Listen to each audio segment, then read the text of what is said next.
ब्रह्मा विष्णु महेश अजर अमर नहीं है। इनका भी आविर्भाव अर्थात जन्म तथा तिरोभाव अर्थात मृत्यु होती है। प्रमाण के लिए देखिए देवी भागवत महापुराण। ब्रह्मा, मैं, विष्णु और शिव ये तुम्हारी प्रभाव से जन्मवान है। हम तो जन्मवान है, हमारा तो जन्म होता है और मरते हैं, नित्य नहीं है, हम अविनाशी नहीं है। फिर इंद्रादि दूसरे देवता नित्य किस प्रकार हो सकते हैं? कृपया अवश्य सुनिए जगत गुरु तत्वदर्शी संत रामपाल जी महाराज के अमृत वचन।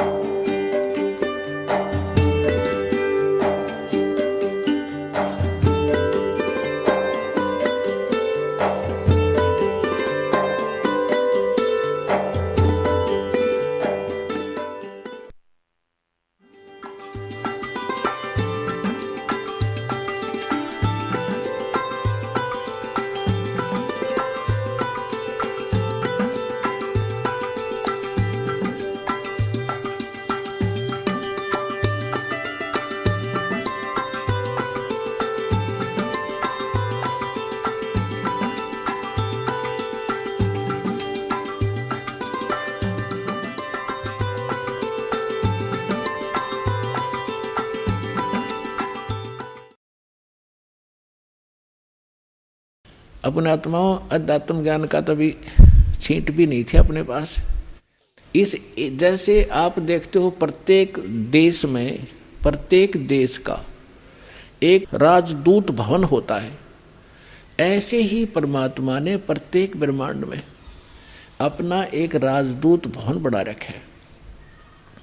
और जो यहाँ ऐसा कहता है कि मैं तो ऐसे ऐसे भगवान कबीर साहब का भक्त हूँ और आप मेरा कोई अकाउंट नहीं कर सकते, तो परमात्मा कहते हैं कर्म भ्रम ब्रह्मंड के मैं पल में कर हूँ नेस, 1 मिनट में नष्ट कर दूंगा तेरे, तूने ये बकवास जो इस जीव से करवा रखी है, तूने करवाए सारे उल्टे कर्म इससे, अज्ञान भर के इसके अंदर। और जिसने मेरा नाम लिया, मेरी दुहाई दी के हृदय से जो पुकारेगा वहाँ के, मैं तो भगवान कबीर साहब का शिष्य था, उनका बच्चा हूँ, आप मुझे कैसे ले आई यहाँ पर? तो उनको मेरे पास मेरे राजदूत भवन में करो हमारे पेश, तो उसका अकाउंट भी नहीं लेना, खबरदार। परमात्मा ने यहां तक बोल दिया, करम भरम ब्रह्मांड के मैं पल में करहूं नेश, यानी क्रॉस कर दूंगा, उन पर कांटा लगा दूंगा। जिन हमरी दो ही दई सो करो हमारे पेश। कहां तक इन परमात्मा गारंटी ले रहे हैं? शिव मंडल ब्रह्मापुरी तो विष्णु लोक में हो, हमरे गुण भूले नहीं तो आण छुटाऊं तो। होय होय।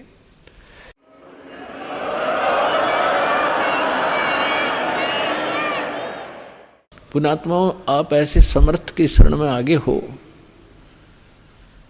आपका कोई कुछ नहीं बिगाड़ पाएगा, लेकिन आप सावधानी बरतना, दृढ़ रहना, संसार के इस बहाव में बहना नहीं। तो कितनी गारंटी दे रहे परमात्मा। जैसे दास बहुत बार बताता है, शिव मंडल ब्रह्मापुरी में कौन जाओगा? वो भोला जाएगा जिसने 1-2 वर्ष 4 वर्ष या नाम लेकर सारी साधना कर ली, वो उसका पुण्य इकट्ठा हो गया प्रत्येक मंत्रों का। अब वो फिर उसको काल कैसे ठगेगा? विष्णु लोक में जाएगा, विष्णु जी के मंत्र आपको दिए जाते हैं, इतना गजब का मंत्र है।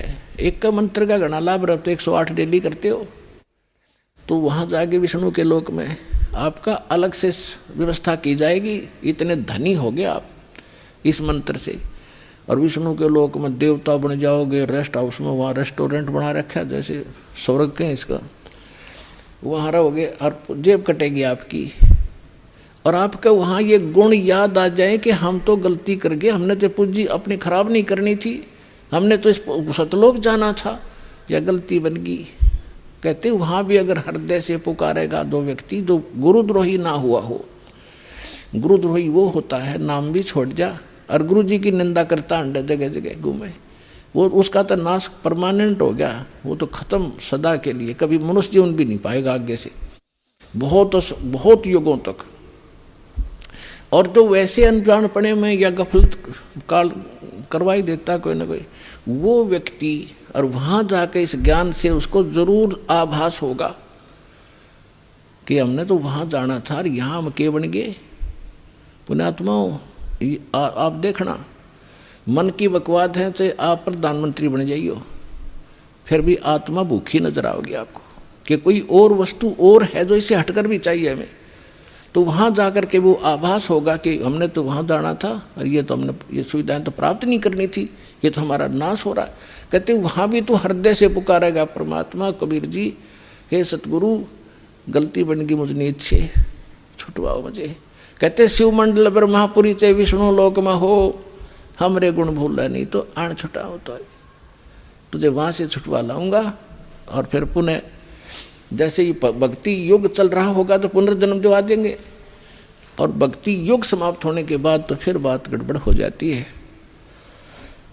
उसको भी। लेकिन जैसे फिर भी मालिक ने छुटा लिया, कहाँ रखेंगे?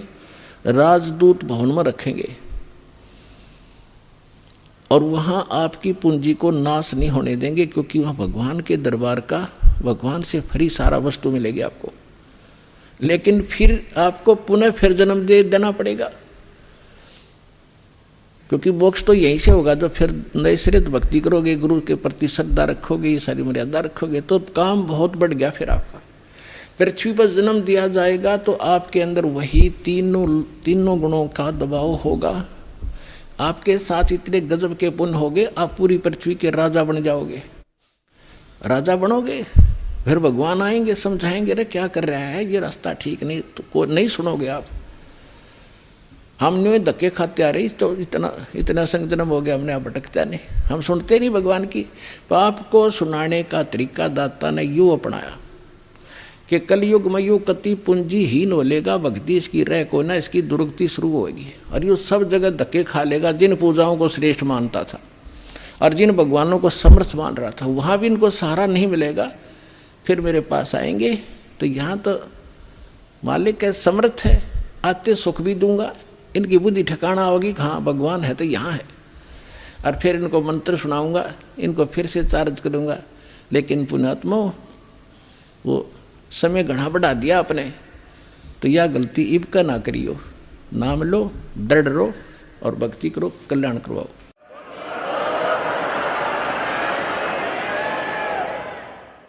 अब आपको कुछ भक्तों के अनुभव सुनाएंगे। पुण्यात्मा सत्संग सुनने के लिए तरसा करते थे, हम भटकते थे, कहीं सत्संग नहीं था, टाइम पास कर रहे थे, जीवन नाश कर रहे थे। आपको सत्संग मिल रहा है, और जो भी भगत अनुभव सुना उनको सुनना सुनेगा। नमस्कार सर। सत साहिब। क्या शुभ नाम है जी आप जी का? सब सुनील दास नाम है मेरा सर। सुनील दास जी, कहाँ से आए आप? मैं भिंड से आया हूँ, ग्राम रमा, जिला भिंड है सर। सर क्या काम करते हैं आप? सर मैं अहमदाबाद में कलर का काम करता हूँ। सर परम संत सतगुरु रामपाल जी महाराज की शरण आने से पहले आप कौन सी भक्ति करते थे? सर हम शिव जी की करते थे, और वैष्णो देवी पे गए, वहाँ पर हमने परिक्रमा लगाए, पैरों में खूब फलक पड़े, कुछ लाभ मुझे हुआ नहीं। फिर वहाँ से हम बैरावल सोमनाथ गए और वृंदावन गए, वहाँ परिक्रमा लगाने से भी कुछ लाभ नहीं हुआ। जेब में हमारे पैसे पड़े, पैसे और चोरी हो गए, और फिर वहाँ से हम सब देवता निभाल है। फिर उसके बाद में हम यहाँ आए। सर ये जो आपने भक्ति की, परिक्रमा लगाई, इससे आपको लाभ नहीं मिला, फिर आप परम संत सतगुरु रामपाल जी महाराज की शरण में कैसे आए? सर हम ऐसे आए, आगरा जिला के हमारे ससुर साहब आए, उन्होंने मुझे बताया कि ऐसे आप सब जगह पे परिक्रमा लगाए, कहीं आपको कुछ लाभ नहीं मिला तो आप हमारे संग चलो, और हमारे गुरु जी के पास अगर आपको अच्छा लगे तो नामदान लेना, नहीं अच्छा लगे तो फिर बाद में लेना मजबूत होकर के। तो हमने कहा ठीक है चलेंगे। तो उनके माध्यम से सर हम यहाँ सतलोक आश्रम बरवाला जिला हिसार में आए। सतगुरु राम सर परम संत सतगुरु रामपाल जी महाराज से नाम उपदेश लेने के बाद आपको क्या लाभ मिला? सर लाभ मैं बताऊँ आपको, जब मैं पहली बार आया यहाँ पर तो मैंने नामदान नहीं लिया था। फिर दूसरी बार जब मैं आया तो बस में बैठ के अपने गांव से, मतलब फूफ से बस में बैठ के आया, निजामुद्दीन उतरे में, निजामुद्दीन से मैंने पुरानी दिल्ली के लिए टिकट कटाई बस में 15 रुपए की, और उसमें हमारे जेब में से जेब काट वालों ने या चोर हो कोई भी हो हमारे पैसे निकाल लिए जेब से। 3100 रुपये लेके आए थे घर से, 3000 रुपये निकाल लिए, 100 रुपये मात्र हमारी जेब में पड़े रह गए सर। फिर उसके बाद में जब हम अंतर्राष्ट्रीय बस अड्डा पर उतरे, मैंने जेब में पैसा देखा, हमारे पास पैसा भी नहीं था, मात्र 100 रुपये और 90 रुपये पड़े, 85 रुपये पड़े थे, 15 रुपये की मैंने टिकट ले रखी थी।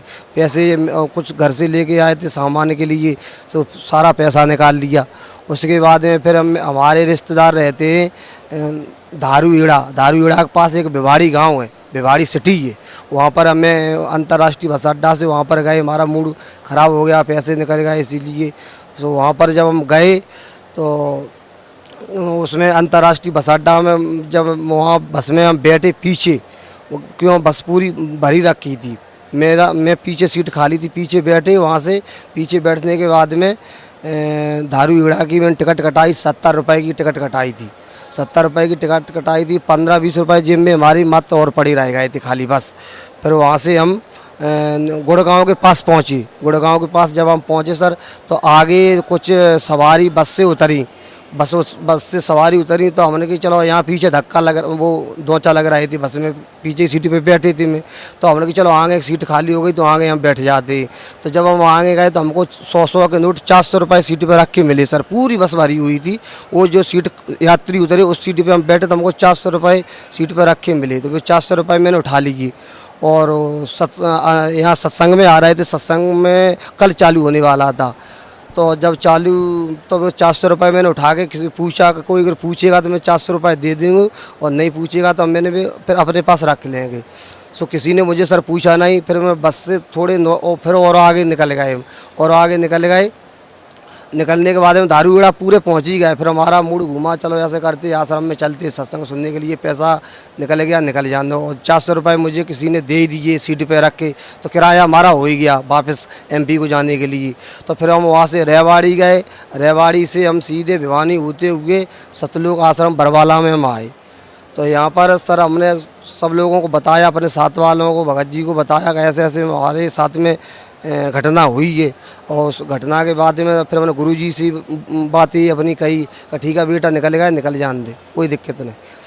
वहाँ से फिर हम अपने घर पहुँचे और 7 या 8 दिन बाद मुझे बीच रोड पे मोटरसाइकिल में चला रहा था, 2 हमारे पीछे बैठे थे, हमारे गाँव के ही। 10,000 रुपये का बंडल सा 100 के नोट का हमको मिला वहाँ पर। जब वहाँ से फिर हम अगले सत्संग में तीसरी बार हम फिर यहाँ आए, हमने गुरुजी को बात बताई और भक्तों को बात बताई कि ऐसे ऐसे मुझे पैसे डले मिले रोड पे। तो उनने बोला कि पाठ करवा देना, हमने पाठ करवा दिया, पैसे हमको मिले, और तो ये हमको लाभ यहाँ आश्रम में हुआ। सर भक्त समाज को क्या संदेश देना चाहते हैं आप? भगत समाज को हम संदेश ये देना चाहते हैं, भाइयों बहनों को और बुजुर्गों से मेरी हाथ जोड़ के प्रार्थना है, मैं हाथ जोड़ के प्रार्थना करता हूँ कि तत्वदर्शी संत रामपाल महाराज बरवाला जिला हिसार में आए हुए, अपना नामदान लो और कल्याण कराओ। धन्यवाद आपका, बहुत बहुत धन्यवाद। नमस्कार सर। सर साहिबा जी। क्या शुभ नाम है जी आप जी का? सर जी मेरा नाम मुरारी दास। कहाँ से आए हैं आप? जिला दौसा राजस्थान से। सर परम संत सतगुरु रामपाल जी महाराज की शरण में आने से पहले आप कौन सी भक्ति करते थे? सर मैं सतगुरु रामपाल जी महाराज की शरण में आने से पहले मैं हनुमान जी की भक्ति करता था और मतलब देवी देवताओं की पूजा करता था। तो जो भक्ति आप देवी देवताओं करते थे, हनुमान जी करते थे, उस भक्ति से आपको क्या लाभ मिलता था? सर इस भक्ति से मेरे कुछ भी लाभ नहीं हुआ। परम संत सतगुरु रामपाल जी महाराज की शरण में आप कैसे आए? सर मेरे ऊपर देवी देवताओं की परेशानी बहुत ज़्यादा आई हुई थी। 8-10 साल से मैं देवी देवताओं से परेशान था। जब से मैं छठी क्लास में पढ़ता था तो उस समय मेरे देवी देवताओं की परेशानी लगी हुई थी। जब से मैं 10th क्लास में पढ़ने लगा उस समय से मेरे को देवी देवताओं की परेशानी बहुत परेशान करने लगी। झाड़ फूँक करने वालों के पास और मतलब हनुमान जी की खूब सेवा भक्ति करी, उसके बाद कोई आराम नहीं हुआ। इसके बाद मैं जयपुर काम करता था कॉलेज में, उसमें वहाँ से हमको जय गुरुदेव के लिए बोला किसी ने। जय गुरुदेव से अपने बैतूल के भगत गए थे, तो वहाँ आश्रम पे 2-3 दिन रुका, तो मेरे 1.5 साल से कोई फ़ायदा नहीं हो रहा था। थोड़ा फ़ायदा पड़ जाता था, उसके बाद में परेशानी ज़्यादा हो जाती थी। तो मैं सुबह 8 नवंबर को सुबह जय गुरुदेव आश्रम पे नहा रहा था, तो अपने बैतूल से भगत जय गुरुदेव आश्रम पे जड़ोला चढ़ाने के लिए गए हुए थे। उनके बच्चे का कोई बच्चा हुआ था, तो उन्होंने जय गुरुदेव जी ने बोला था कि तुम्हारा बच्चा 5 साल का हो जाए तो आप जड़ोला चढ़ाना वहाँ पर। तो मैं आश्रम में नहा रहा था, तो उस समय उन्होंने पूछा कि आप कहाँ से हो, तो मैंने बोला मैं राजस्थान से हूँ।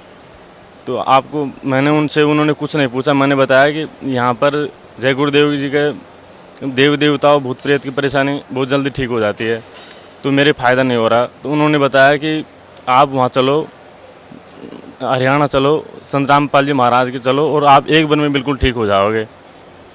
तो मैंने मना कर दिया, क्योंकि मेरे को यहाँ के बारे में कुछ पता नहीं था, मैंने टेलीविज़न में नहीं देखा था।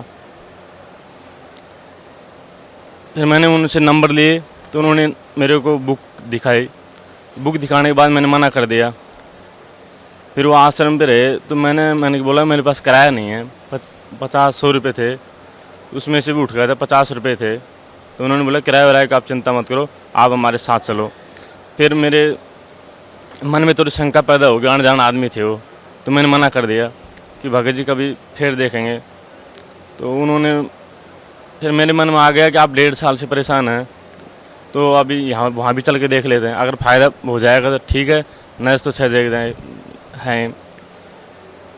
फिर उनके साथ में वो तो आश्रम से बाहर निकले, और मेरे मन में मतलब बहुत बड़ी खुशी हुई, और मैं गीले कपड़े थे उनको रख करके आश्रम से बाहर बहुत तेज़ से दौड़ा हुआ वहाँ आ गया। फिर उन्होंने बोला आराम से आओ, धीरे चलो, आराम से, रात को गाड़ी है। सुबह 8 बजे हम वहाँ से आश्रम से बैठ गए थे। तो हमने वहाँ पर आश्रम पे खाना वाना खाया, जय गुरुदेव आश्रम पे, और रात को 7:30-8 बजे से हमने वहाँ से जय गुरुदेव आश्रम स्टेशन से बैठे। तो उस समय उन्होंने मेरे को ज्ञान गंगा पुस्तक दी, तो उस ज्ञान गंगा पुस्तक को पढ़ी, तो मेरा मन बहुत अच्छा हो गया। और जब से मैं ट्रेन में बैठा, तो मेरी आत्मा मतलब बहुत प्रसन्न हो गई। फिर यहाँ मैंने आकर के 9 नवंबर को सुबह नामदान लिया। सर, पहले आप जय गुरुदेव में थे, और आपकी जो भूत प्रेत की बाधा थी वो ठीक नहीं हो रही थी।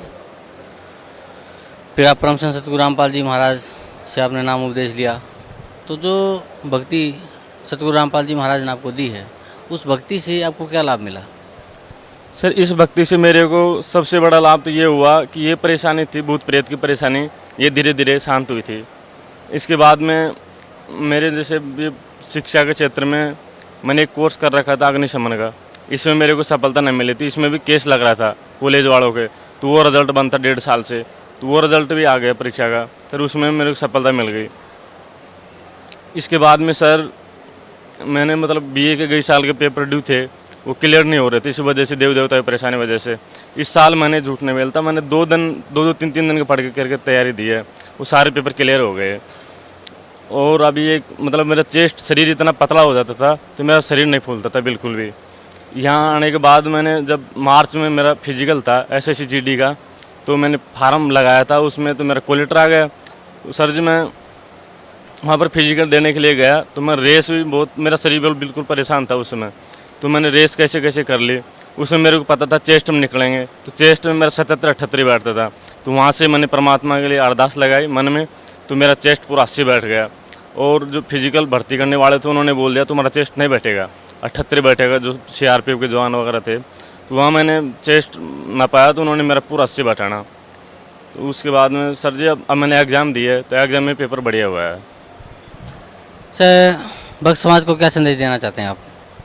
सर जी मैं भक्त समाज को यही संदेश देना चाहता हूँ कि सतगुरु रामपाल जी महाराज पूर्ण रूप से परमात्मा हैं, और इस 21 ब्राह्मण में किसी के पास भी सत साधना नहीं है सतगुरु रामपाल जी दास महाराज के अलावा। और मैं यही संदेश देना चाहता हूँ कि जल्दी से जल्दी नाम ले और अपना आत्म कल्याण करवाए। जी धन्यवाद आपका, बहुत बहुत धन्यवाद। नमस्कार सर। सर भगत जी, क्या शुभ नाम है जी आप जी का?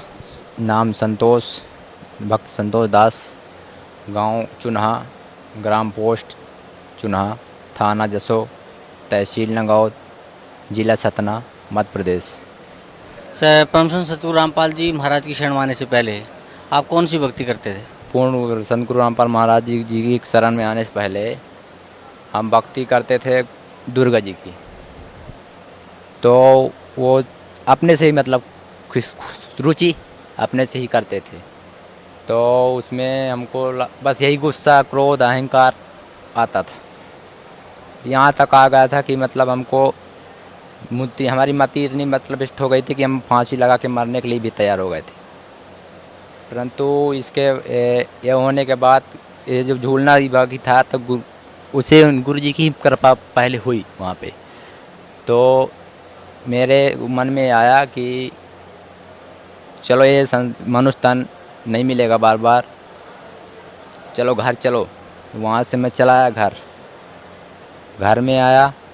4 दिन में यहाँ घर में रुका तो जिस कारण से तकलीफ़ होती थी वो कांटा परमात्मा गुरुजी वहीं निकाल दिए। सर, परम संत सतगुरु रामपाल जी महाराज की शरण में आप कैसे आए? ये टीवी वगैरह चलता था, देखते थे थोड़ा बहुत। भगत जी गुरु जी का अपने चैनल थोड़ा सा ना देखे और फिर अपने गांव के भी आए थे भक्त लोग, तो उनके मोबाइल में सब गुरु जी का सत्संग रहता, सत्संग सुने तो मन में बहुत जमा अपने हृदय में मन की बात बहुत खुला लगी। अभी अपने को लगा कि जीवन अपना सफल हो गया। फिर इसके बाद जब ये मन में आ गया तो सोचे कि चलो जाएंगे। पहले सोच रहे थे कि पत्नी को भी साथ में लेके जाएंगे, भक्तमती को, लेकिन भक्तमती ने यही कहता था कि हम नहीं जाएंगे, जो आपको करना है करो, चाहे यहाँ तक कि छोड़ भी दोगे तो कोई हर्ज नहीं है। मैं बोला कि होगा, मेरे को तो जाना ही है, आप जाओ चाहे ना जाओ। मैं गुरुजी के शरण में अभी 6-7 माह हुआ है, तीसरी आई लगी है। अभी आया, जुड़ गया था, उसी पहली बार ही आया था। लेकिन आने के बाद यहाँ मेरे को ऐसा लाभ हुआ गुरुजी कि गुरुजी ने भक्तमती को भी यहीं ला दिए पहली बार ही। और मेरे मन में जो क्रोध उठता था, अहंकार था, वो भी कुछ समाप्त कर दिए गुरुजी। अब फिर भक्तमती भी यहीं आ गई। फिर भक्तमती के साथ में घर गया वापस, तो वहाँ वो भी सही है। अब जो और माता पिता भी क्रोध ऐसा लड़ा झगड़ा करती थी, तो वो भी माँ भी अभी इस सत्संग में आई थी, वो भी आके हो के गई। अब पिताजी भी आ जाएंगे, मेरे को पूर्ण विश्वास है गुरुजी की कृपा से, पूर्ण विश्वास है। सर, भक्त समाज को क्या संदेश देना चाहते हैं आप? ये अपने भक्त समाज को गांव में जितने भाई हैं, अपने जितने भी संसार में भक्त समाज हैं, सभी भक्त समाज से नम्र निवेदन से प्रार्थना गुरुजी की कृपा से यही करता हूँ कि ये देरी मत करें। ये छोड़ दें कि हम हैं, करते हैं। हम तो एक पग भी नहीं चल सकते, उनके आदेश से ही सब कुछ होता है। उनका आदेश ना हो तो एक पग भी हम कैसे भी नहीं चल सकते, बोल भी नहीं सकते, यहाँ तक कि कुछ भी नहीं कर सकते हैं उनके आदेश बगैर। तो ये हम छोड़ दें कि हम कर रहे हैं, ये छोड़ कर गुरु जी के शरण में आएँ। और बस इतनी ही प्रार्थना करता हूँ, अपना नाम जुड़वाएं और समझें गुरु जी का ज्ञान। ये भी नहीं कि ऐसे नाम जुड़वा लेना, समझें और समझ के उसका सही गलत का फैसला भी करें, और फिर इसके बाद अपना कल्याण करवाएं, अपना भक्ति करें। और जितने भी बताते हैं गुरु जी मर्यादा, वो मर्यादा जरूर करें। यदि मर्यादा नहीं करेंगे तो कुछ नहीं होगा। धन्यवाद आपका, बहुत बहुत धन्यवाद।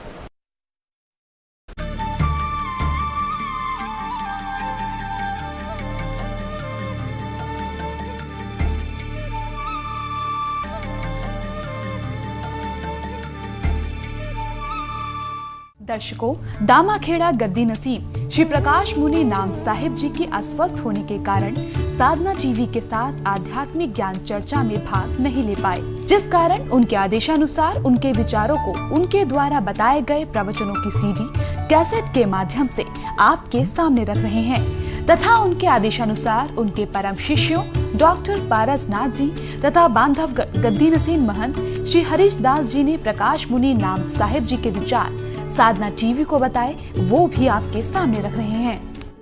नमस्कार, मैं हूं आपके साथ नेहा शर्मा और आप देख रहे हैं हमारा विशेष कार्यक्रम आध्यात्मिक ज्ञान चर्चा। आइए शुरुआत करते हैं कार्यक्रम की और जानते हैं विचार जगत गुरु तत्वदर्शी संत रामपाल जी महाराज, सतलोक आश्रम बरवाला, जिला हिसार, हरियाणा, बनाम कबीर पंथी संतों तथा महंतों के विचार। आपका इष्ट देव कौन है? हम सभी कबीर पंथियों का इष्ट है सदगुरु कबीर साहेब ही को ही हम सब इष्ट मानते हैं।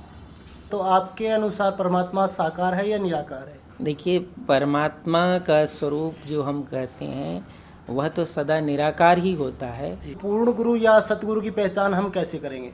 देखिए, पूर्ण गुरु या सतगुरु की पहचान तो हमें अपने चिंतन से, अपने बोध से, आपके जीवन में जब किसी के उपदेश से या किसी के दर्शन से आपको ऐसा लगता है कि मेरे अंदर कोई चेतना जागृत हुई, वही उसकी पहचान है और कोई दूसरी पहचान नहीं हो सकती। उसी पहचान से ही आपको ये निर्णय करना पड़ेगा कि मेरे लिए ये सद्गुरु के रूप में। जी, कबीर साहिब जी ने आदि नाम और सरनाम जो बताया है वो क्या है? क्या आपके अनुसार वस्तु है या कोई और चीज? नहीं नहीं, सद्गुरु के अनुसार से शब्द नित्य होता है जी, शब्द का नाश नहीं होता है जी। और साहिब कहते हैं हम इस संसार में हमारा आना भी शब्द स्वरूप में हुआ, क्योंकि शब्द का नाश नहीं हुआ जी। हम इसीलिए सद्गुरु कबीर साहब कहते हैं हम न मरब मरी हैं संसारा, हमको मिला जियावन हारा। जो शब्द शक्ति है वो सदा विद्यमान रहती है और हम शब्द शक्ति में विद्यमान रहते हैं जी। शब्दन विनसे विनसे देही, कहें कबीर हम शब्द से नहीं। तो सद्गुरु कबीर साहब शब्द की शक्ति और सत्ता को सर्वोपरि बताए जी। और उसका कभी विनाश नहीं होता। ये सद्गुरु ने अपने परिचय के रूप में ये दिया। तो जी, कबीर साहिब सतगुरु हैं या सतपुरुष हैं? इसमें कुछ भिन्नता है या नहीं? सद्गुरु कबीर साहब सद्गुरु के रूप में इस संसार में, ज्ञानी पुरुष के रूप में इस संसार में आए, इसलिए हम उसे सद्गुरु के रूप में मानते हैं। तो इस सृष्टि की रचना के बारे में कुछ बताएंगे हमें? सृष्टि की रचना के विषय में जो साहिब के पंथ में जो ग्रंथ में चर्चा है वो इस तरह से कि सतपुरुष की आज्ञा से निरंजन ने इस तीनों लोक की रचना की, ऐसा चर्चा है ना? तो सतपुरुष की आज्ञा से निरंजन ने तीनों लोकों की रचना की। तो कबीर जी ने कहा था कि जब धर्मदास जी से कहा था कि जब तक आपका वंश रहेगा तब तक मैं यानी कबीर जी इस धरती पर नहीं आऊँगा। देखिए, वंश का तात्पर्य होता है सद्गुरु का वंश कहाँ विद्यमान होता है, क्योंकि सद्गुरु तो कोई शादी विवाह या बच्चे या किसी प्रकार संसार के रूप में विद्यमान नहीं रहते हैं। सद्गुरु की शब्द जो शक्ति है जिस अंश में विद्यमान रहता है वही उसका वंश होता है। तो सद्गुरु कबीर साहब ने कहा वचन माने सो हंस हमारा। हमारा हंस कौन है? जो वचन को मानता है। तो जब तक वचन की सत्ता एक शिष्य से दूसरे शिष्य में आता है वही उसका अंश होता है। तो ये धर्मदास साहब को सद्गुरु कबीर साहब ने इसी सत्ता का संदेश दिया था जी। तो कलयुग में किस का नाम लेने से हमें मोक्ष की प्राप्ति हो सकती है? देखिए, यहाँ मुक्ति के अलग अलग मार्ग शास्त्रों में और हमारे जो भारत भूमि में अनेक धर्म चल रहे हैं उनमें अलग अलग विभाग हैं। हमारे सद्गुरु कबीर साहब के अनुसार और धर्मदास साहब के पद के अनुसार गुरु ने जो उपदेश दिया उस मार्ग में जिसकी सुरती और नृत्य है उसी मार्ग से वह मुक्ति को प्राप्त करे। तो अब दूसरे के मार्ग से हमें कोई लेना देना नहीं, ना हमारा कोई वो साध्य है वो। तो अपने यहाँ सुरती और नृत्य का जिक्र किया, ये क्या है? ये सुरती तो सबके पास है, एक सेकंड में आपकी सुरती दुनिया से के किसी कोने में चली जाती है।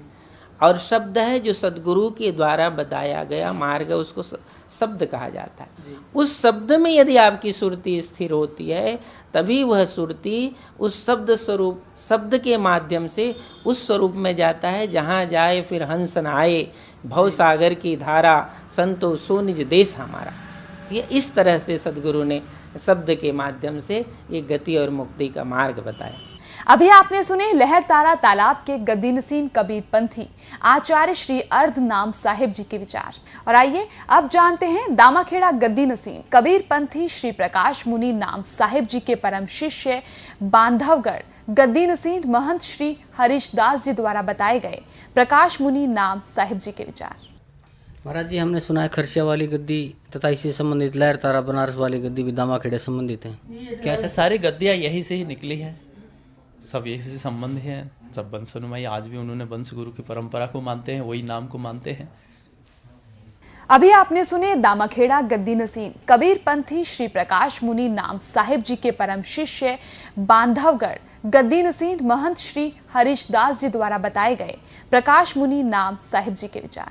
और आइए अब जानते हैं दामाखेड़ा गद्दी नसीन कबीर पंथी श्री प्रकाश मुनि नाम साहिब जी के परम शिष्य डॉक्टर पारसनाथ जी द्वारा बताए गए प्रकाश मुनि नाम साहिब जी के विचार।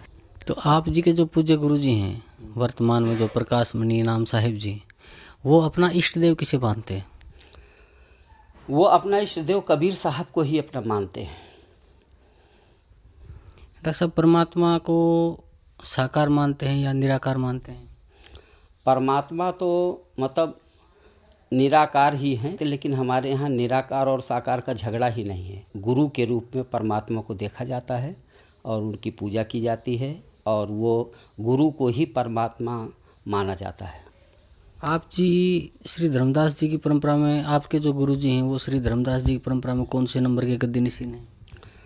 वो हम लोगों के गुरु तो ये 14वें वंश गुरु थे।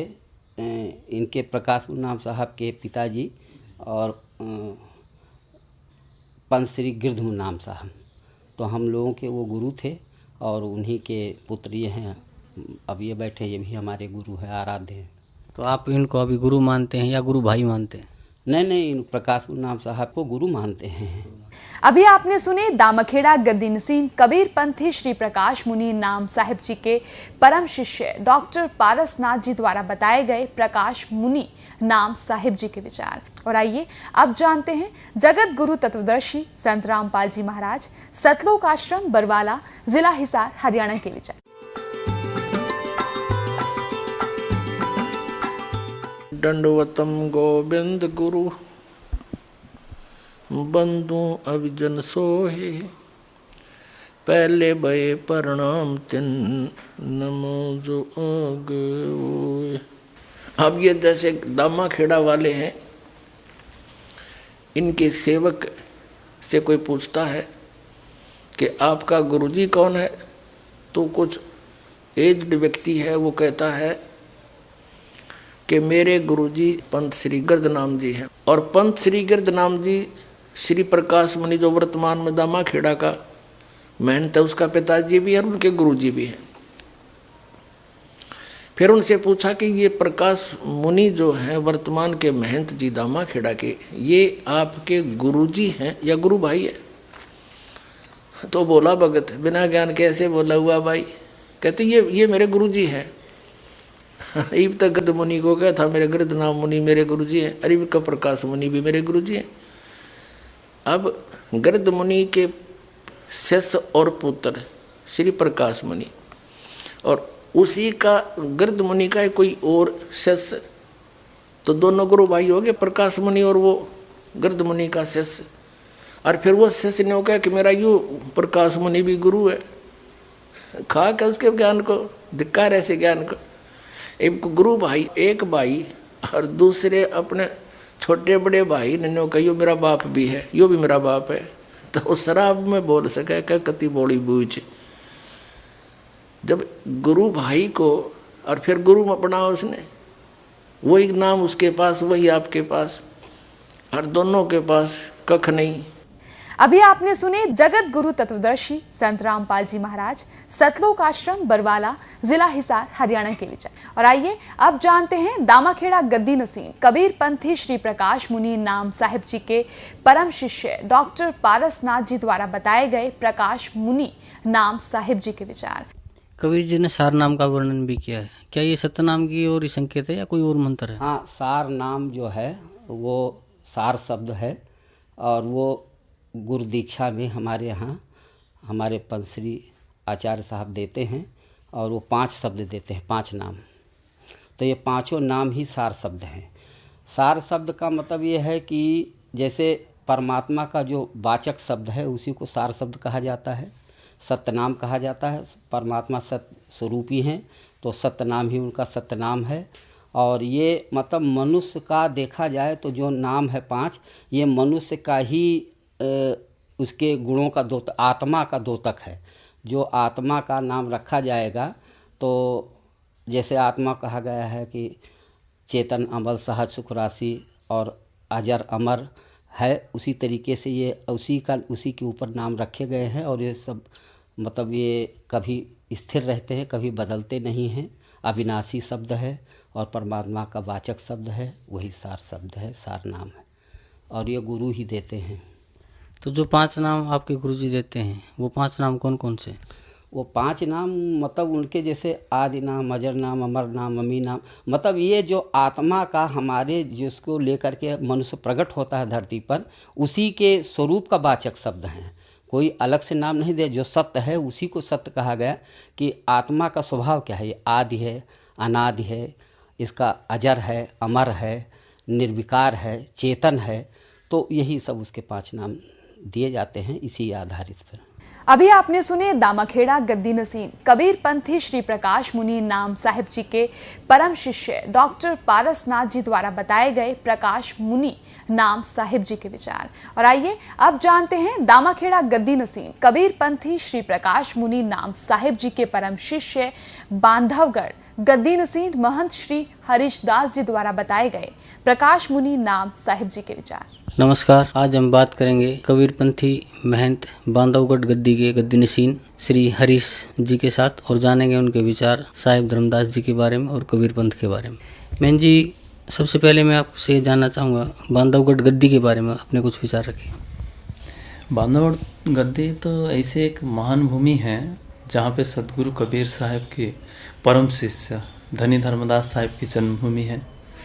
और उन्होंने वहाँ पे स्वयं सदगुरु कबीर साहब आए, धनी धर्मदास साहब को अपने सारे उपदेश दिए।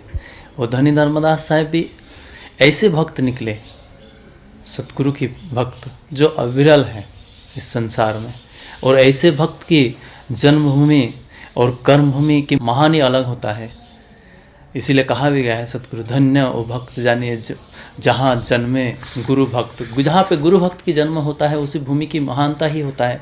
और ऐसे महानता भक्त को देख के सदगुरु कबीर साहब उस भूमि में आके, जहाँ पे सदगुरु कई वर्षों तक लगभग 35 वर्ष तक वहाँ रख के धनी धर्मदास साहब को वो ज्ञान उपदेश दिए हैं, तो उस भूमि की महत्वपूर्ण भूमि है वो। तो महाराज जी, आप जी श्री धर्मदास साहिब जी के परंपरा में कौन से नंबर के गद्दी नसीन हैं?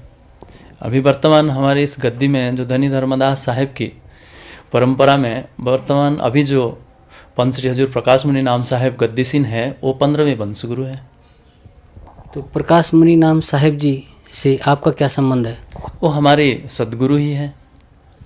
महाराज जी, जो आत्माएं मुक्त होकर सतलोक में जाती हैं वे सतलोक में भिन्न रहती हैं या सतपुरुष में ऐसे लीन हो जाती हैं जैसे बूंद समुद्र में? तो इसमें तो कोई सवाल तो नहीं, आत्मा और परमात्मा में तो कोई अलग नहीं थे, वही तो। इसलिए रामायण में भी लिखा गया है जो ईश्वर अंश जीव अविनाशी। जब ईश्वर का अंश होता है, जीव होता है, वो अविनाशी होता है। अब देखिए आप इसमें सवाल जीव और परमात्मा कोई अलग तो होता ही नहीं।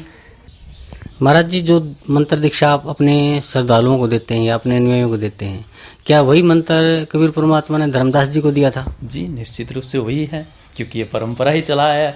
सतगुरु कबीर साहब धनी धर्मदास साहब को दिए, उनके बाद वो क्योंकि उन्होंने कहे थे धर्मदास तो ही लाखों दुआहे सार वस्तु बाहर ना जाइए, सार वस्तु उनको दिए थे। धर्मदास विनती किए थे, अभी क्या था तब कहें जो सार वस्तु बंसन पाही अपना सज्जू लिखाई, सार वस्तु वही धर्मदास साहब की जो दिए थे वही उनकी वंशज के पास है। वो जिसको लिखाते हैं उसी हिसाब से सबको दिया जाता है। निश्चित रूप से वही है, दूसरा कोई नहीं है। तो कबीर परमात्मा ने जो धर्मदास जी को मना किया था, जब वाणी बोल रहे थे कि उन्होंने सार वस्तु बाहर न जाने के लिए मना किया था, तो अब वह सार वस्तु बाहर कैसे आई फिर? कि उन्होंने फिर आशीर्वाद दिए, क्योंकि उन्होंने दया की भीख मांगे जी मुझे दे रहे हो ये सार वस्तु। उनकी आत्मा में इतने भाव आ गया था, जीव जगत के प्रति हर पे अंतर दया भावना आ जाए थे। जो मेरा मुक्ति होगा तो क्या होगा, बाकी संसार के जीव कहाँ जाएगा जो इस नाम को हम गुप्त रख देंगे। तो आप संसार के सत्य पुरुष हो, संसार के जीव के कल्याण करने के लिए आप ये सार वस्तु कैसे जाएगा? तो उन्होंने उस वंश परंपरा का स्थापन करके उन्होंने बोले ये वंशन के पास रहेगा, जो वंश शरण में आएगा वही इस सार शब्द को पाके भवसागर से तर सकता है। कबीर जी ने सार नाम का भी वर्णन किया है, वह सतनाम की ओर संकेत है या कोई अन्य मंत्र है? वही सत्यनाम ही है। अभी आपने सुने दामाखेड़ा गद्दी नसीन कबीर पंथी श्री प्रकाश मुनि नाम साहिब जी के परम शिष्य बांधवगढ़ गद्दी नसीन महंत श्री हरीश दास जी द्वारा बताए गए प्रकाश मुनि नाम साहिब जी के विचार। और आइए अब जानते हैं जगत गुरु तत्वदर्शी संत रामपाल जी महाराज सतलोक आश्रम बरवाला जिला हिसार हरियाणा के विचार। महाराज जी, दामाखेड़ा वाले संतों में महंतों का कहना है कि जो सार शब्द कबीर साहब जी ने धर्मदास जी को दिया था वही सार शब्द हम अपने अनुयायियों को प्रदान करते हैं। और हम यह भी सुनते हैं कि कबीर साहब जी ने धर्मदास जी को यह सार शब्द गुप्त रखने के लिए कहा था। यह कहाँ तक सत्य है?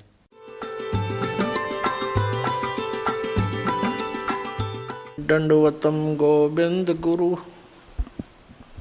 बंधु अभिजन सोहे, पहले भये प्रणाम तिन नमो जो आगे। पुण्यात्माओं, ये दामा खेड़ा वाले कबीर पंथी जो आदरणीय धर्मदास साहिब जी के वंशज हैं, उनसे प्रश्न किया जाता है कि क्या आप वही नाम दान करते हो जो परमेश्वर कबीर जी ने आदरणीय धर्मदास साहिब जी को दिया था? तो ये कहते हैं हाँ, ये हमारी परंपरा में वही नाम चला आ रहा है।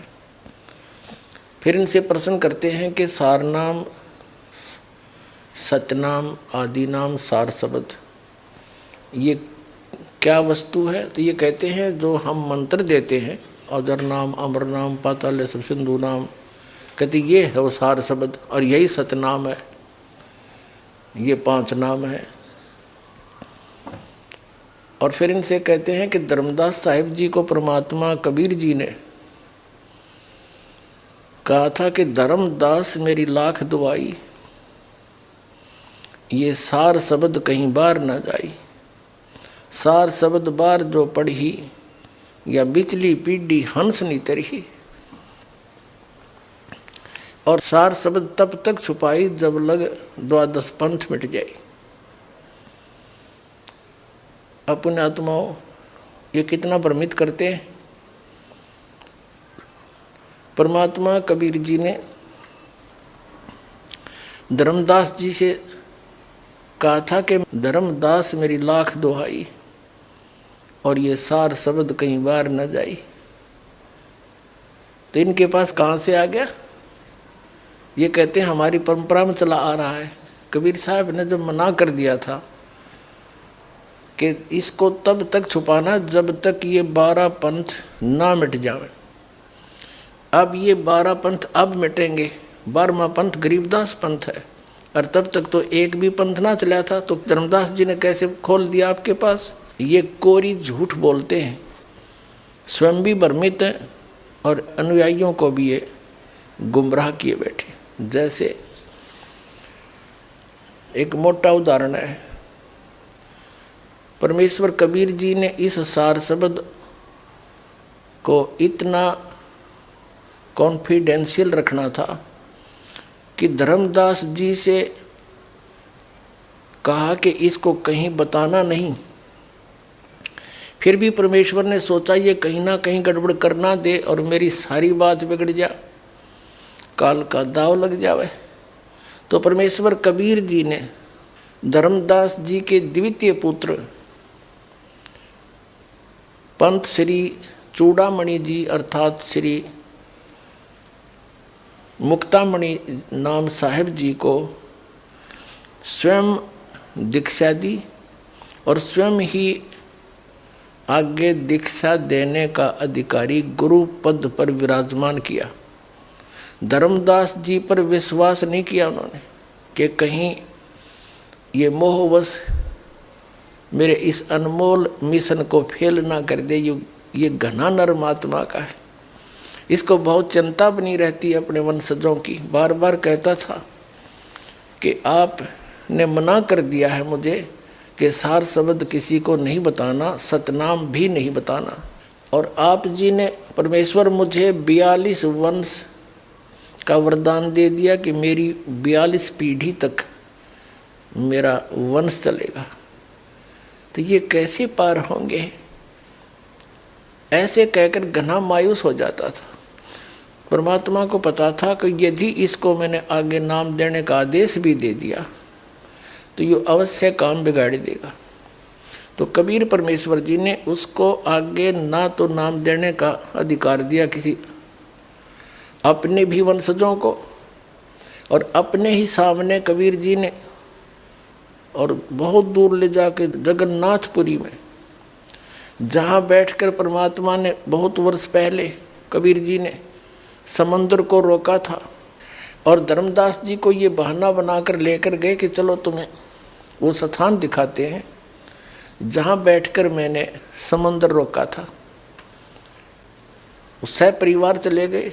फिर धर्मदास जी से कहा कि धर्मदास अब तो प्रस्थान कर जा, सतलोक जाना चाहता है? कहाँ जी जाना चाहता हूँ।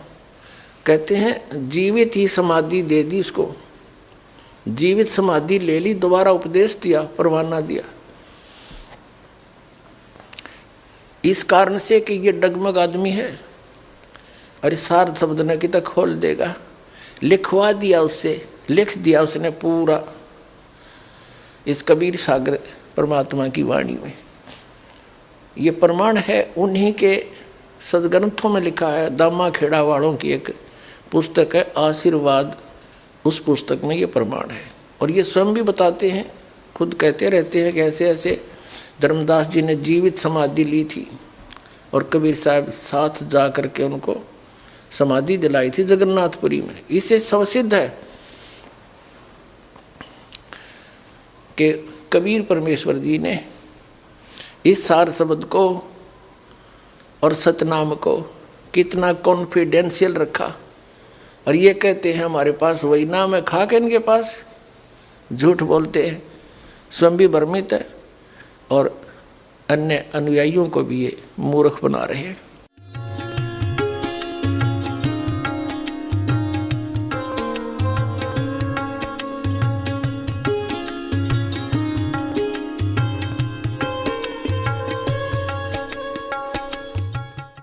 अब आपके रूबरू किया जाएगा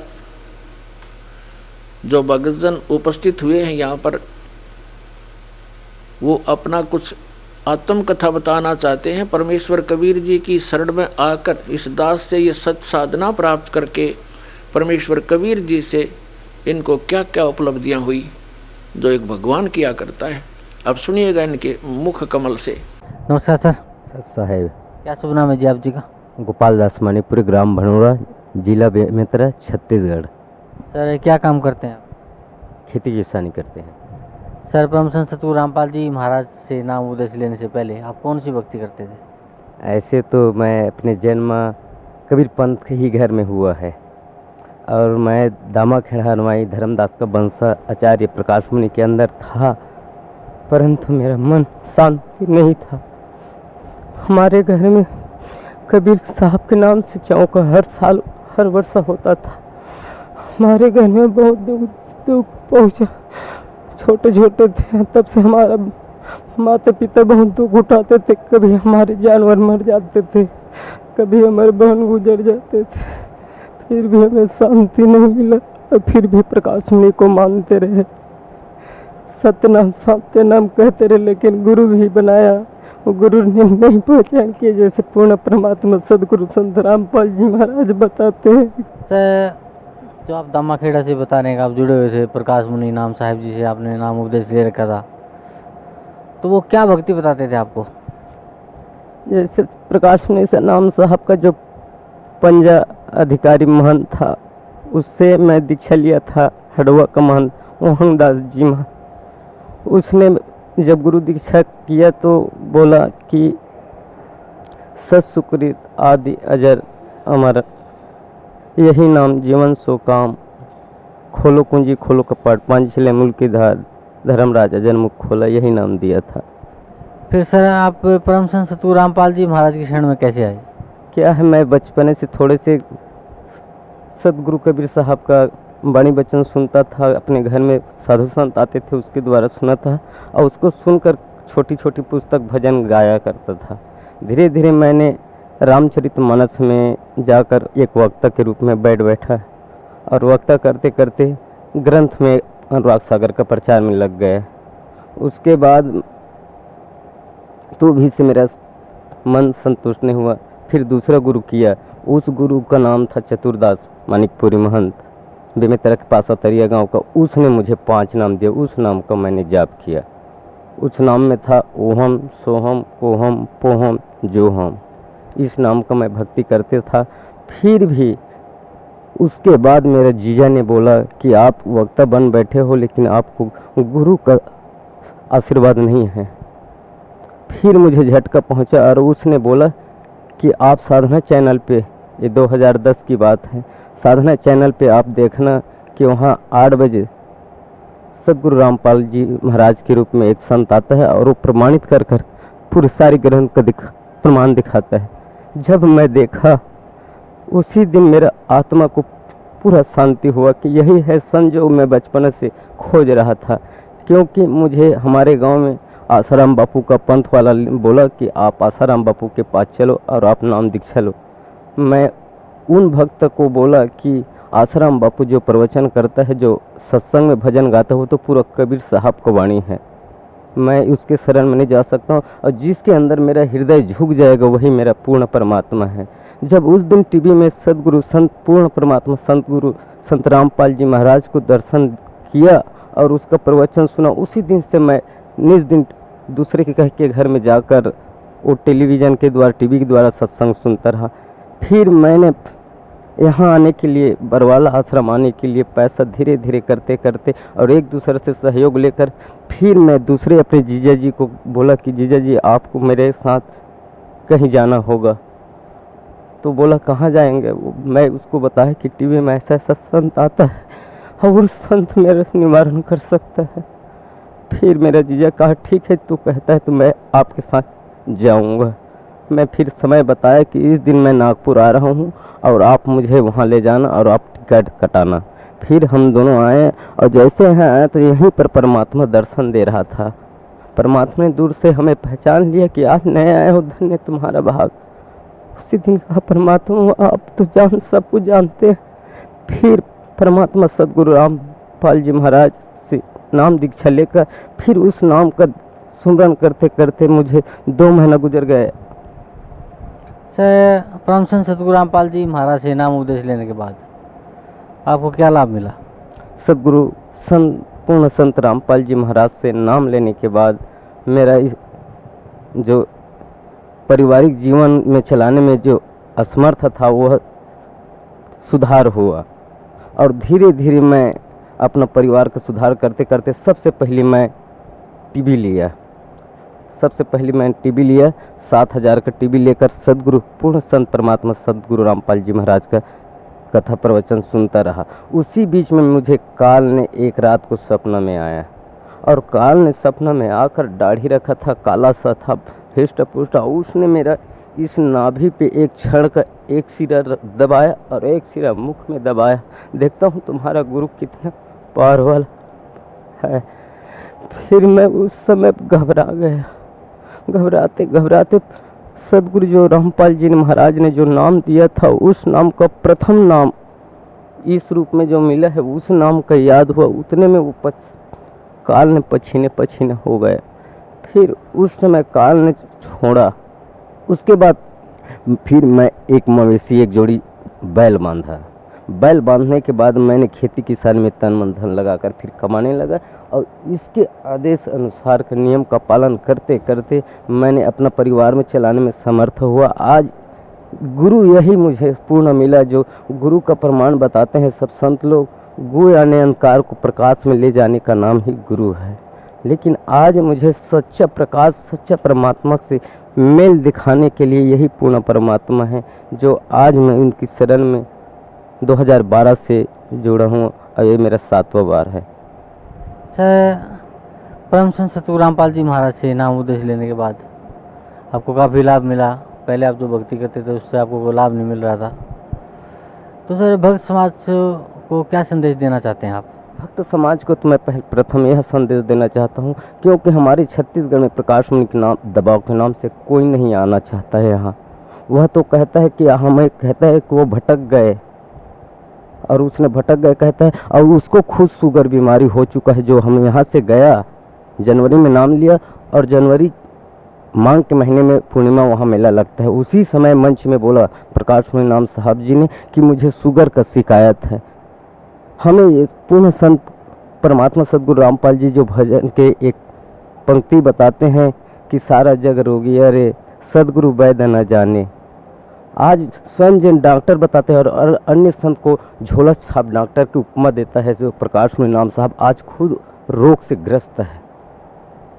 तो जो स्वयं रोग से ग्रस्त है वो अगला का क्या रोग छटवाएगा। और सदगुरु बंदी छोड़ सदगुरु कबीर साहब जब आए थे तो बादशाह सिकंदर लोधी का जलन पीड़ा हटा दिया। और इन वंशा का आचार्य कहते हैं कि हमारे धर्मदास के वंशा से ही मुक्ति होगा।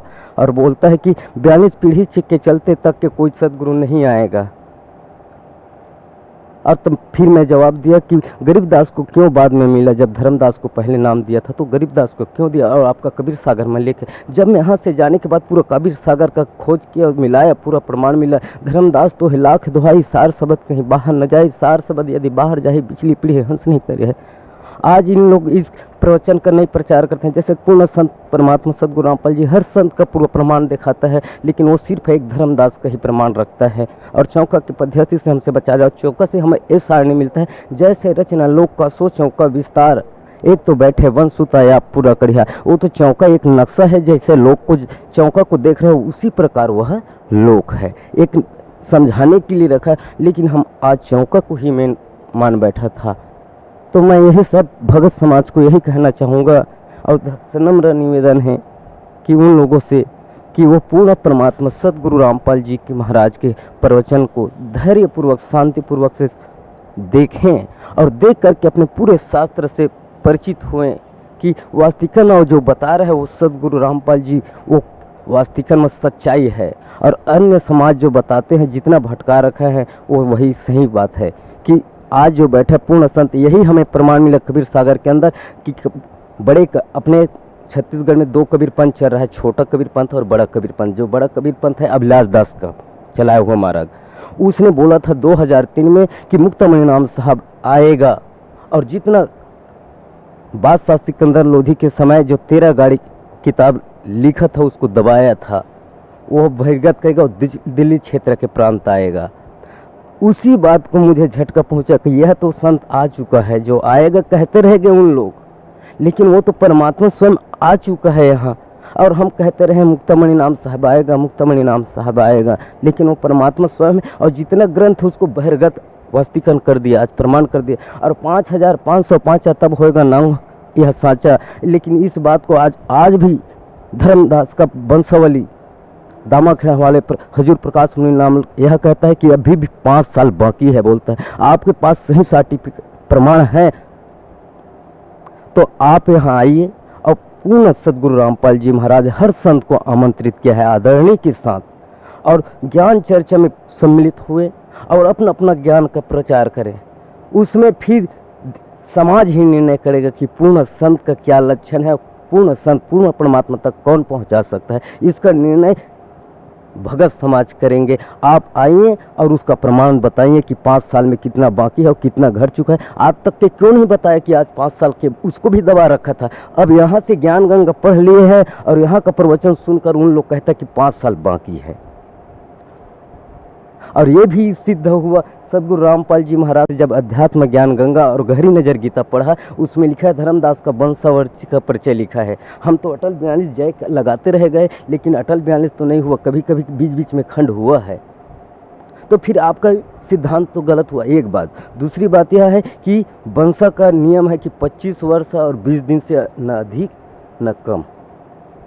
ये भी गलत हुआ कि कोनो 22 कर, कोई 25 किया, कोई 20 किया, कोई 13 किया, ये भी सिद्ध नहीं हुआ। तो यदि आप इसको सच मानते हैं तो यह गलत होगा, तो उसको प्रचार नहीं करना था। जैसे सदगुरु रामपाल जी महाराज स्वयं पढ़ता है और भक्तजनों को पढ़ाता है, लेकिन प्रकाश मुनि हजूर साहब कहता है कि हमें वेद का पढ़ने का कोई आवश्यकता नहीं है, इसीलिए आप भटक का खा चुके हैं। तो मैं सर्व संत समाज, पूरे जितने भी संत समाज है, हर धर्म का संत समाज से मैं यही सनम्र दोनों हाथ जोड़कर बद विनती करता हूँ कि आप कम से कम सदगुरु रामपाल जी महाराज का साधना चैनल पे जो 7:45 पे आता है उसको धीरे धीरे लेकर टाइम लेकर अवश्य सुनो।